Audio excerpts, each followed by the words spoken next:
اسی لیے بتایا گیا کہ اللہم حاسبنی حسابا یسیرا، اس سے پہلے کہ ہمارا وقت آئے حساب کا، اس سے پہلے ہم اپنا حساب لے لیں۔ تو اس میں یہی ہے کہ ہم اپنے وشز کا، اپنے وریز کا جائزہ لیں، اس کا تدارک کریں، اچھی وریز ہیں تو اس پر شکر بجا لائیں، اور خراب وریز ہیں تو اس پر توبہ و استغفار کریں۔ اچھے وشز پر شکر بجا لائیں، اور خراب وشز پر جو ہے میں اللہ تعالیٰ سے معافی چاہوں، توبہ و استغفار کروں۔ یہ تیسرا اسپیکٹ ہے جو مجھے اور آپ کو کرنا ہے۔ اس کا چوتھا اور آخری اسپیکٹ ہے جو بہت امپورٹنٹ ہے، وہ یہ ہے کہ اگر آپ کے قابل اصلاح پہلو آ جائیں اس میں، یعنی کہ آپ کو یہ محسوس ہوا کہ آپ کچھ ایسی چیزوں میں ملوث ہیں جو کہ نعمت سے برا ہیں، یا پھر وہ ایسی چیزیں ہیں جو آپ سے تعلق نہیں رکھتی ہیں اور آپ کے دل میں گھر کر گئی ہیں، جو کہ آپ کے جنت کے راستے میں رکاوٹ بن سکتی ہیں، تو ان ویک پہلو، جیسے ہو سکتا ہے مال، باوجود کوشش کے آدمی مال کی محبت اس کے دل سے نہیں جا رہی ہے، یا ایسی وہ محبتیں ہیں، ایسی وہ خواہشیں ہیں جس کے سلسلے میں قرآن نے کہا ہے کہ اس کو روکیں، میں اپنا جائزہ لوں۔ ہو سکتا ہے بعض خواہشیں میرے اندر ایسی ہوں، بعض ایسی لت، ایڈکشن ہو جو قرآن و حدیث کی روح سے میرے لیے بہتر نہیں ہے، تو ان کمزوریوں کا، ان ویک پوائنٹ کا میں جائزہ لوں اور اس کو انلسٹ کروں اور ٹارگٹ بناؤں کہ اگلے 5 مہینے میں، 6 مہینے میں، 1 سال میں اس کو مکمل طور پر اپنی ذات سے ہٹا دوں گا۔ یہ بہت ہی امپورٹنٹ لسٹ ہے۔ ویک ایریا ہمارے جو ہیں، ویک پوائنٹس جو ہے نا، اس کا جائزہ لیں۔ اس میں اداس ہونے کی ضرورت نہیں ہے، اس میں جو ہے غیبت کرنے کی ضرورت نہیں ہے۔ ہو سکتا ہے میرے اندر غیبت موجود ہو تو میں اس غیبت کے پہلوؤں کو لکھوں اور اس کو تدارک کرنے کی کوشش کروں۔ میرے اندر غصہ زیادہ آتا ہے، میں بار بار اداس رہتا ہوں، یا پھر جو ہے میں کوئی کام ٹھیک سے نہیں کر سکتا ہوں، میرے اندر ڈسپلین نہیں ہے، تو یہ اگر کمزور پہلو ہیں تو میں اس کا جائزہ لوں اور اسے دھیرے دھیرے دھیرے ٹارگیٹ بیس ہٹانے کی کوشش کروں۔ اور اللہ رب العزت نے اگر بہت سی نعمتیں مجھے دی ہیں، بہت سی اچھی چیزیں دی ہیں، اس جائزے کے بعد معلوم ہوا کہ میرے اندر صبر بھی ہے، میرے اندر شکر بھی ہے، تو اللہ تعالیٰ کا شکر بجا لاؤں کہ اللہ تعالیٰ نے مجھے صبر عطا کیا، اللہ تعالیٰ نے مجھے لوگوں سے خوش الحانی سے بات کرنے کی توفیق دی۔ یہ تمام چیزوں کو میں لکھوں اور اس پر کام کرتا چلا جاؤں۔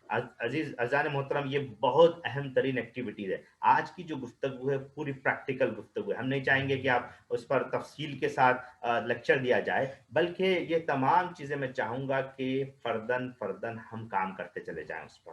اور اگر آپ یقین جانیے کہ آپ کا اپنے ساتھ تعلق اتنا اچھا ہو جائے، یہ میں اپنے آپ سے بھی کہہ رہا ہوں، یہ میں نے خود اپنے لیے پہلے پڑھا تھا، یہ پریکٹس میں نے کی تھی، پھر آپ کے سامنے میں اس کو پیش کر رہا ہوں، اور بہت سے ایسے پہلو ہیں ابھی جو ہے وہ میرے اپنے پریکٹیکل پوائنٹس میں آنی ہیں، کچھ چیزوں پر میں نے امپلیمنٹ کیا، کچھ چیزوں پر میں چاہ رہا ہوں کہ اس پر اور کام کروں، تو میں چاہوں گا کہ آپ میں سے ہر شخص بھی اس پر کام کرتا چلا جائے۔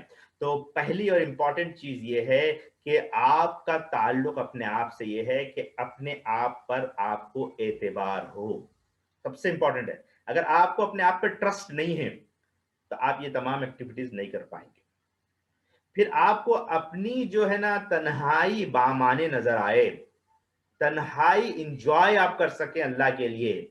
انجوائے سے مطلب وہ نیگیٹو سینس میں نہیں کر رہا ہوں، میں پازیٹو سینس میں تنہائی آپ کو خوشی محسوس ہو، اللہ سے آپ کا تعلق بہتر سے بہتر ہوتا چلا جائے، پھر آپ کو تنہائی جو ہے نا آپ کو سیلف ریفلیکشن کا موقع دے، تو یہ امپورٹنٹ آسپیکٹ ہے جسے مجھے اور آپ کو اس پر کام کرنا ہے۔ اور اس کے لیے میں نے 4 ایریا بتائے، اور اس سے پہلے یہ کرنا ہے کہ پہلے دماغ میں جو کچھ ہے اس کو لکھ کر کے ختم کر دیں، پھر اس کے بعد 4 آسپیکٹ پر کام کریں، 20 وشز لکھیں، 20 وریز لکھیں، پھر جو ہے نا پرسنل ٹائم لائن میں جا کر کے دیکھیں کہ جو وشز تھے وہ بر آئیں اور اچھی وشز تھیں تو اللہ تعالیٰ کا شکر بجا لائیں، اگر خراب وشز تھی اور وہ بھی بر آئی ہیں تب توبہ و استغفار کریں، اسے چھوڑنے کی کوشش کریں، اور اگر ایسی وریز ہیں جو اچھی وریز تھی وہ بر آئیں تو اللہ تعالیٰ کا شکر بجا لائیں، اور اگر خراب وریز تھی اور وہ بر آئی ہیں تو توبہ و استغفار کریں۔ پھر آخر میں جو پوائنٹس آف امپرومنٹ آپ کو آئے اس دوران میں، اس پورا انالائسس میں، تو ان پوائنٹس آف امپرومنٹ کو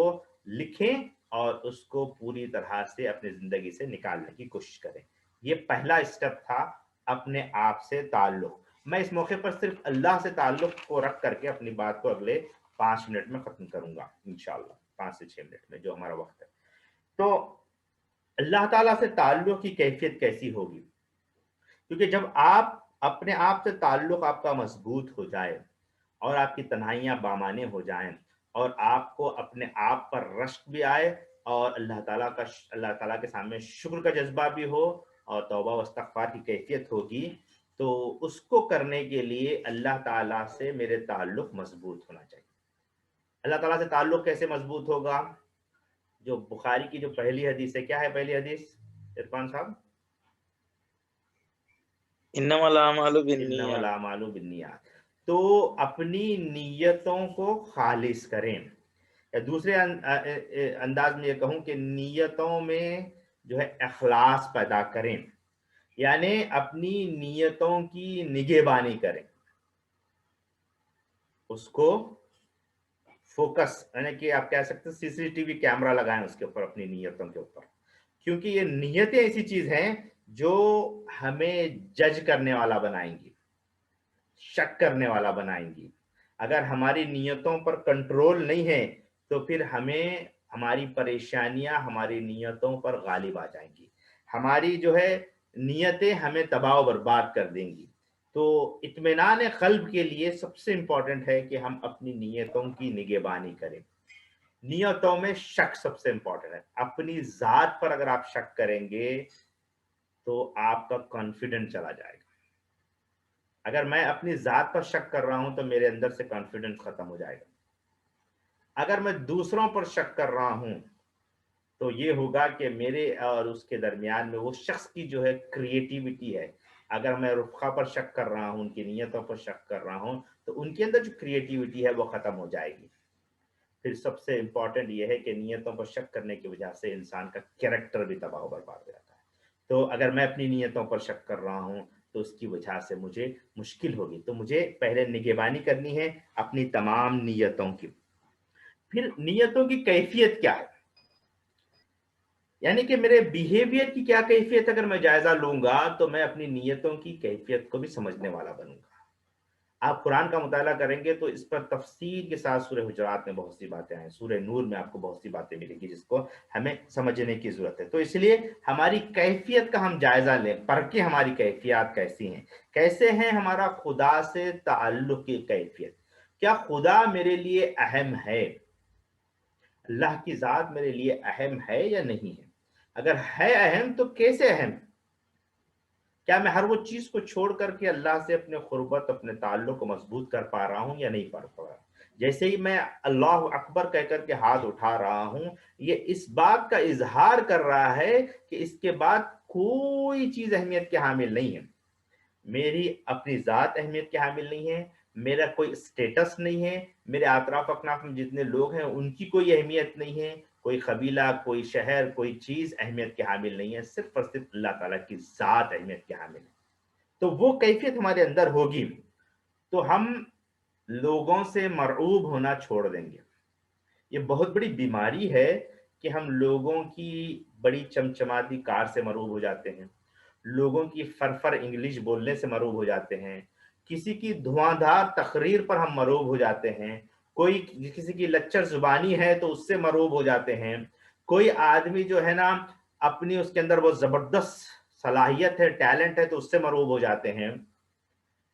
اس طرح دیکھیں آپ تو مرعوب ہونے کی وجہ بہت سی ہو جاتی ہیں، اور آدمی مرعوب جزا جو ہوتا ہے اس کے اندر دو طرح کی بڑی کمزوری آتی ہے۔ پہلی کمزوری یہ ہوتی ہے کہ جو آدمی کسی اور آدمی سے مرعوب ہوتا ہے تو وہ خدا سے مرعوب ہونے کے بجائے انسانوں سے مرعوب ہو جاتا ہے، تو تقوی کا جو کوالٹی ہے وہ گرتی چلی جاتی ہے۔ پھر دوسری امپورٹنٹ کیفیت یہ ہوتی ہے کہ آدمی جب اس کے اندر سیلف ریفلیکشن ختم ہو جاتا ہے، کیونکہ وہ لوگوں کے حساب سے اپنی زندگی گزارنے لگتا ہے۔ تو نیت کی نگہبانی میں سب سے امپورٹنٹ آسپیکٹ یہ ہے کہ لوگ کیا سوچیں گے، اس کو اپنے دماغ سے نکال دیں کہ اگر میرا بیٹا کم مارکس لے کے آئے گا تو لوگ کیا سوچیں گے، میں اگر اچھی بات نہیں رکھ سکوں گا تو لوگ کیا سوچیں گے، میں اچھے کپڑے نہیں پہنوں گا تو لوگ کیا سوچیں گے، میرے پاس چھوٹی کار ہے لوگ کیا سوچیں گے، ان لوگ اپنی شادی میں اتنا سب خرچہ کیے، میں اگر اپنی شادی میں اتنا خرچ نہیں کروں گا تو لوگ کیا سوچیں گے۔ تو اگر لوگوں کی وجہ سے زندگی گزارنے لگیں گے تو اللہ کی وجہ سے زندگی گزارنا ختم ہو جائے گا۔ اللہ کے لیے زندگی گزاریں نہ کہ لوگوں کے لیے زندگی گزاریں. یہ بہت بڑا مرحلہ ہے جو ہم سمجھنے کی کوشش کریں گے تو بہت سے بڑے بڑے ہمارے کام ہو سکتے ہیں. تو للہیت کی بنیاد پر اگر ہمارے خالص نیت ہو جائے اور اس پر عمل ہو جائے تو یقین جانیے کہ ہماری زندگی کے پورے ڈائریکشن ختم ہو جائیں گے. اس کے انڈیکیٹر کیا ہے کہ اللہ تعالیٰ سے ہمارا تعلق کیسے مضبوط ہوگا؟ کہ یہ کہ کلام جو ہے قرآن مجید سے میرا تعلق کتنا مضبوط ہے یہ ڈیفائن کرے گا کہ اللہ تعالیٰ سے میرا تعلق کتنا مضبوط ہے. اگر اللہ رب العزت کے کلام سے میرا تعلق مضبوط نہیں ہے تو اللہ تعالیٰ سے وہ تعلق میرا مضبوط نہیں ہے جو کہ ہونا چاہیے. پھر یہ کہ کلام ہمارے لیے جو ہے نجات کا ضامن ہے. اور اگر استغفار کی کثرت میرے اندر ہے، دعاؤں کی فریکوینسی میری بڑی ہوئی ہے، میرا مسجد میں دل اٹکا رہتا ہے، اللہ کی یاد ہمیشہ میرے ساتھ رہتی ہے، تو آپ سمجھیے کہ خدا سے میرا تعلق بہت مضبوط سے مضبوط تر ہے. اب قرآن سے تعلق کا مطلب کیا ہے؟ یعنی اللہ سے تعلق قرآن سے تعلق سے ہے. تو اگر میں پچھلے سال قرآن اٹک اٹک کر پڑھتا تھا اور اس سال بھی اگر میں قرآن اٹک اٹک کر پڑھ رہا ہوں تو وہ تعلق نہیں ہے جو کہ مقصود ہے. پچھلے سال میں جو ہے قرآن کو ترجمے سے پڑھتا تھا، اس بار بھی میں ترجمے سے پڑھ رہا ہوں صرف، تو بہت مضبوط نہیں ہے. قرآن پچھلے سال جو ہے میں جو ہے تفسیر کے ساتھ پڑھتا تھا لیکن آج بھی تفسیر سے پڑھ رہا ہوں تو مضبوط نہیں ہے. اس میں ارتقاء ہونا چاہیے، اس میں بلندی کی طرف مجھے جانا چاہیے. تو یہ کیفیت مجھے بڑھانی ہے، یہ مجھے اس بارے میں غور و فکر کرنا ہے. اپنی ذات سے تعلق کے بعد اپنے خدا سے تعلق. اس کے جو 3 اور ڈائمنشن ہے میں اس پر بات نہیں کروں گا، صرف اس کا اعادہ کرتے ہوئے اپنی بات کو ختم کروں گا کہ یہ کہ آپ کا اپنوں کے ساتھ تعلق، اسپیشلی اپنی بیوی کے ساتھ تعلق، شریک حیات کو حیات میں شریک کریں نہ کہ جائیداد یا بیڈ روم میں شریک کریں، بلکہ آپ کا یہ معاملہ ہو کہ آپ کی اہلیہ کے ساتھ کہ آپ کی ہر وہ چیز جو کہ آشکار کی جا سکتی ہیں آپ کی اہلیہ کو معلوم ہونا چاہیے. یہ بہت اہم ترین چیز ہے. اپنوں کے ساتھ رشتہ ہے، اسپیشلی جو ہے آپ کے بھائی بہنوں کے ساتھ ان کے جذبات کو سمجھیں، ان کے احساسات کو سمجھیں، ان سے تعلق کو بڑھائیں. اور اس کے بعد جو ہے آپ کا فطرت کے ساتھ تعلق ہے، اوروں کے ساتھ تعلق ہے. اوروں میں وہ تمام چیزیں آتی ہیں جس میں تنظیمیں، تحریکیں اور دوسرے تمام چیزیں آتی ہیں جن سے ہمارا تعلق مضبوط سے مضبوط تر ہونا چاہیے. میرا وقت یہاں پر ختم ہو رہا ہے. اللہ تعالیٰ سے دعا ہے کہ اللہ تعالیٰ مجھے اور آپ کو ان چیزوں پر مزید غور و فکر کرنے کی توفیق عطا فرمائے.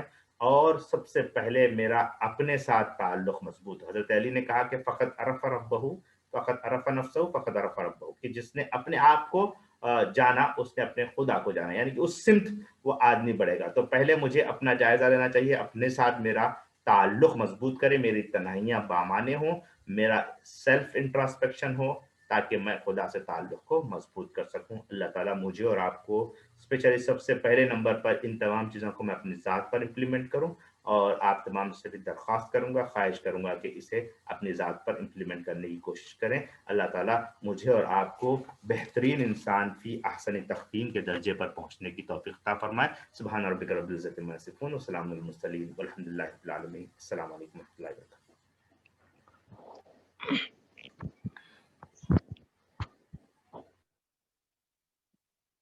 جزاک اللہ خیر محترم، بہت ہی اہم گفتگو آپ نے فرمائی ہے. عمومی طور پر اس طرح کی اور اس لیول کی گفتگو ہم لوگوں کو سننے کو نہیں مل پاتی ہے، اور عام طور سے یہ احساس رہتا ہے کہ ہمارے تعلقات اللہ سے کمزور ہیں، ہمارے مسائل ہمارے ساتھ لگے ہوئے ہیں، یعنی ایک طرح کی زندگی آماجگاہ بنی رہتی ہے اور طرح طرح کے مسائل ایک ساتھ انسان کے پاس رہتے ہیں، الجھے رہتے ہیں، لیکن سمجھ میں نہیں آتا ہے کہ ان سب چیزوں کو کیسے منظم کیا جائے اور کس طریقے سے ان چیزوں سے چھٹکارا پایا جائے. ایک بہت اہم رہنمائی آپ نے فرمائی ہے. اللہ تعالیٰ آپ کو جزائے خیر دے، آپ کے علم میں اضافہ کرے اور ہم لوگوں کو ایسے ہی مواقع فراہم کرتا رہے آپ سے استفادہ کرنے کا. میری گزارش ہے ساتھیوں سے کہ اس سے متعلق اگر آپ لوگوں کے پاس سوالات ہیں تو آپ لوگ ضرور کریں.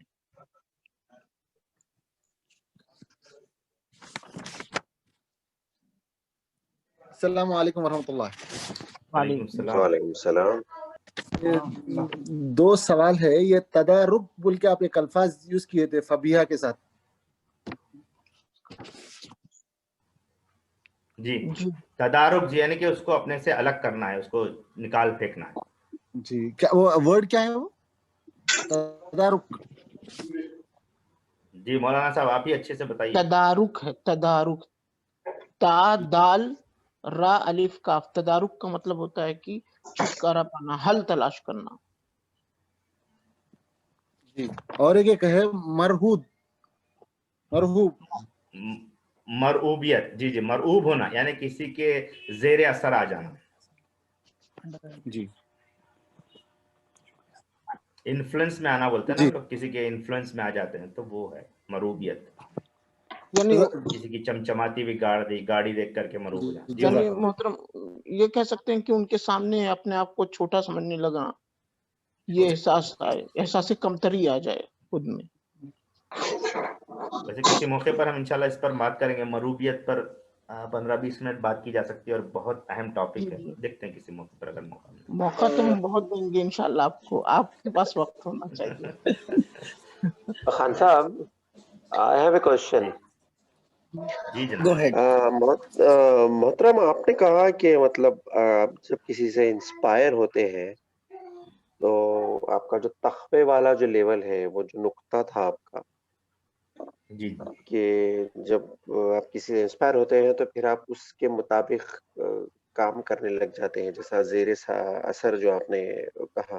جی تو اس کو کہاں سے ریلیٹ کریں گے؟ آپ نے بتایا کہ اس کا مطلب یہ ہے کہ میرا تعلق خدا سے زیادہ نہیں ہوگا, اس بندے سے زیادہ ہونے لگے گا. اس پہ تھوڑی سی وضاحت کریں گے آپ؟ جی اس میں جو امپورٹنٹ اسپیکٹ ہے وہ یہ ہے کہ آدمی کسی سے مرعوب نہ ہو. مرعوب ہونا اور حیرت میں پڑنا دو الگ ڈفرینٹ چیزیں ہیں. یعنی کہ آدمی کسی چیز کو, جیسے ابھی اگر آپ سورہ نجم کا مطالعہ کریں تو جب اللہ کے رسول صلی اللہ علیہ وسلم جب آسمان دنیا پر گئے تو آپ کے بارے میں بتایا گیا کہ نہ آپ کی آنکھیں چودی آئی, نہ آپ نے جو ہے اس چیز کو اس طرح سے کیا, یعنی کہ آپ حیرت میں تو رہے لیکن مرعوب نہیں ہوئے اس سے, ان چیزوں سے. اللہ کی ذات ہے جس سے انسان کو مرعوب ہونا ہے, کسی اور چیز سے انسان کو مرعوب نہیں ہونا ہے. تو ہوتا یہ ہے کہ جب کوئی آدمی بہت زبردست تقریر کر دے, زبردست اشعار پیش کر دے یا بہترین تقریر کر دے تو آدمی اس سے امپریس ہوتا ہے. امپریس ہونے کی وجہ سے اس کی جو اپنی خداداد صلاحیتیں تھی, وہ اس کی جو اصل کریٹیوٹی تھی وہ ختم ہوتی, اور جس کی وجہ سے جو ہے وہ آدمی پریشان ہو جاتا ہے اور اس کی لائف میں وہ چیز جو ہونی چاہیے, وہ حکمت کے جو دروازے ہیں وہ ختم ہو جاتے ہیں. یا دوسرے انداز میں کہیں کہ مرعوبیت, جسے آو کہتے ہیں, AWE, یہ جو ہے ایک بڑا نفسیاتی مسئلہ ہے. تو اس میں ہوتا یہ ہے کہ آدمی جو ہے مراتب بندگی کو جو ہونا چاہیے اللہ تعالیٰ سے, اللہ تعالیٰ کے مراتب بندگی جو ہیں اس سے نیچے اتر کر کے وہ انسان سے مرعوب ہو جاتا ہے, جس کی وجہ سے وہ اس کا دل جو ہے اس کی طرف کھینچنے لگتا ہے. اور جب دل اور ذہن دونوں مرعوب ہو جاتے ہیں تو پھر انسان تباہ و برباد ہو جاتا ہے, مریض بن جاتا ہے. اچھا, تو وی ہیو ٹو لمٹ. لیکن یہ تو فطری بات ہے کسی سے متاثر ہونا. متاثر اور مرعوب میں بہت بڑا فرق ہے. کسی چیز کی عظمت, اس کی بڑائی کو محسوس کرنا مرعوبیت ہے. کسی چیز کی عظمت اور اس کی بڑائی کو محسوس کرنا مرعوبیت ہے, جو کہ تقوی نام ہے دل پر اللہ کا رعب اور اللہ کی عظمت قائم کرنا. یعنی کہ اللہ تعالیٰ کی کبریائی اور اس کے بڑاپن اور اس کی ذات کی عظمت دل پر نقش ہو, نہ کہ انسانوں کی عظمت. آپ حیرت زدہ ہو سکتے ہیں کہ ایک آدمی اور کتنا زبردست تقریر کیا, آپ حیرت زدہ ہو سکتے ہیں, لیکن مرعوب ہو کے اس کے آگے پیچھے پھرنے لگ رہے ہیں آپ, اور اس کے بعد جو ہے اسی کے حساب سے چل رہے ہیں پوری زندگی آپ. یعنی کہ جب اللہ رب العزت نے جو حکمت کے دروازے آپ پر رکھے تھے وہ حکمت کے دروازے بند ہو جائیں گے. آپ کی جو خداداد صلاحیتیں تھیں وہ دب جائیں گی اس کے زیر اثر. اس شخص کی مرعوبیت کے اثر جو ہے آدمی جو ہے اپنی وہ تمام کریٹیوٹی جو اس کی وہ ختم ہو جائے گی. بہت بہت شکریہ محترم وضاحت کا. جی بھیا. السلام علیکم. وعلیکم السلام. جی فاروق صاحب. بس ایک ایگزامپل دے کے میں اپنا کوشچن کرنا چاہ رہا ہوں. میں جی ابھی مثلاً ہمارے جو فرسٹ ٹیچر ہوتے ہیں ہمارے والد ہوتے ہیں. جی یہ جو کہ ہمارے ٹیچنگ سارے گھر سے ہی شروع ہوتے ہیں. صحیح. تو ہم اپنے آپ کو اپنے والد کی طرح ہارڈ ورک کر کے آگے بڑھنا چاہ رہے ہیں ہم لوگ. ٹھیک ہے. اس کو کیسے ڈیفرینشیٹ کریں گے؟ اب یہ مرغوب ہے کہ انسپریشن ہے کہ انفلوئنس ہے؟ جی انفلوئنس مرغوبیت کچھ حد تک سملر ہیں، لیکن یہ کہ اگر آپ کسی سے متاثر ہو رہے ہیں وہ ذرا سا اس لیول کی بات نہیں رہے گی. جیسے ابھی والد نے جو کچھ آپ کو کوالٹیز دی ہیں یا جو چیزیں آپ کو دی ہیں وہ آپ مرعوب ہو کر کے آپ یہ نہیں کر رہے ہیں، بلکہ اس کو آپ نے محسوس کیا، پرکھا، اور اس کے بعد آپ نے محسوس کیا کہ یہ جو میرے اندر صلاحیتیں ہیں اس کو اگر میں اور دو مختلف مقام پر لے جانا چاہتا ہوں تب میں اس کو امپلیمنٹ کرنے والا بنوں گا. رائٹ. تو والد سے جو باتیں آپ کو آتی ہیں، جیسے مثال کے طور پر اگر والد نے کہا کہ بھائی بیٹا یہ جو کار ہے زبردست، جیسے کہ سمجھے کہ آپ کے گھر کے سامنے BMW آ کے ٹھہر گئی اور آپ کے والد صاحب نے کہا کہ یہ BMW میرے دوست کی ہے اور کیا زبردست ہے، اور اگر آپ نے مینو ان وہ چیز والد صاحب سے لے لی تو آپ کے اندر بھی وہ مرغوبیت کا مرض آتا ہے. آپ دیکھیے جتنے بھی بچوں کو دیکھیے وہ جب آ کے ٹھہرتے ہیں تو ان کے اندر مرغوبیت نہیں ہوتی ہے، وہ حیرت زدہ رہتے ہیں. حیرت زدہ رہنے اور مرغوبیت میں بہت بڑا فرق ہے. لیکن آپ مینو ان پوری چیز کو لے لیتے ہیں، آپ کے اندر اس کے اندر نہ آپ کا حکمت کا حصہ رہتا ہے، نہ اللہ تعالیٰ کی بندگی یا اللہ تعالیٰ کی عظمت کا حصہ خالی رہتا ہے. یہ دو حصے خالی اگر ہیں تو مرغوبیت میں داخل، اور یہ دو حصوں کو رکھتے ہوئے کسی کا تاثر آپ قبول کر رہے ہیں تو وہ مرغوبیت نہیں ہوگی. یہ ذرا سا جزاک اللہ مولانا. جزاک اللہ سر. بات واضح ہو گئی؟ ہاں سمجھ گیا. شکریہ. میرا ایک سوال ہے حشمت صاحب. جی جناب شیخ عرفان صاحب. جی نیتوں کو کیسا جو ہے ہم لوگ صاف کر سکیں، مطلب قرآن کی تلاوت سے یا اللہ کی یاد سے یا پھر کچھ اور آلٹرنیٹیوز ہے؟ وہ تو زنگ کے سلسلے میں تو مشہور ہمارے پاس حدیث موجود ہے، تلاوت القرآن و ذکر الموت، کنٹینیوس قرآن کی تلاوت کریں اور موت کو یاد کریں. دو ایسی چیزیں ہیں جو دلوں کو جو زنگ لگتا ہے وہ صاف ہو سکتے ہیں. اور اصل میں نیتوں کی حفاظت کس طرح سے کی جائے یہ بہت بڑا موضوع ہے جس پر بہت تفصیل سے ہمیں اصل میں اپنے حلقوں میں گفتگو کرنی چاہیے. خود اپنے آپ کو ہم اس میں پڑھیں، کیونکہ یہ نیتوں کا جو نگہبانی ہے نا اس کا تعلق آپ کی خیالات سے ہے. اگر آپ کا دل پاک نہیں ہے، ذہن پاک نہیں ہے، تو نیتوں پر کنٹرول کرنا بہت مشکل ہوتا ہے. تو اس کے لیے سب سے پہلے کہ مجھے اپنے دل کو پاک کرنا ہے، میرے اپنے خیالات کو پاک کرنے، میرے ذہن کو پاک کرنی ہے. ورنہ کیا ہے، یہ خیالات ہی ہیں جو نیتوں کی شکل میں آگے آتی ہیں، یا پھر یہ کہیں گے کہ جو ہمارا تھاٹ پروسیس ہے، جو خیالات ہمارے پاس آتے ہیں، یہ تھاٹ پروسیس اگر ہمارے کنٹرول کے باہر ہے، ہر طرح کے خیالات کو ہم جو ہے موقع دیتے ہیں تو وہ نیتوں پر اثر انداز ہوں گے، پھر ہماری نیتیں جو ہے اسی طرح پراگندہ ہوں گی. تو اس کے لیے جو ہے بہت امپورٹنٹ ہے کہ خلق اور خلق کی جو ڈیفینیشن ہے نا، خلق جو ہے یہ بہت امپورٹنٹ ہے. یہ ان بلٹ انہرنٹ جو کوالٹی ہے خلق ہے، اس پر کام کرنا ہے. امام غزالی نے کہا کہ جس کا خلق اچھا نہیں ہے، اگر اس کا خلق یعنی کہ باہر کے اطوار اگر اچھے ہیں تو وہ کامیاب نہیں ہو سکتا. اس کے لیے خلق اس کا اچھا ہونا ہے. اور خلق کیسے اچھا ہوگا؟ اس کے لیے حرام کمائی نہ ہو. رائٹ. یہ سب سے امپورٹنٹ ہے کہ اگر حرام کمائی ہے یا حرام کا لقمہ آ رہا ہے تو پھر اس کے خیالات پر اس کے اثرات ہوں گے، اور وہ خیالات جو ہے وہ نیتوں پر اثر انداز ہوں گے، اور پھر نیتیں جو ہے انسان کو تباہی کی طرف لے جائیں گے. اللہ تعالیٰ سب سے پہلے مجھے محفوظ رکھے اور ہم تمام کو. جی وہ حدیث بھی موجود ہے جس میں دعا سکھائی گئی ہے کہ اللہم کما حسنت خلقی فحسن خلقی، کہ جس طریقے سے اللہ تو نے میرے شکل و صورت کو بہترین بنایا ہے ویسے ہی میرے اخلاق کو بھی بہتر بنا دیا. آمین.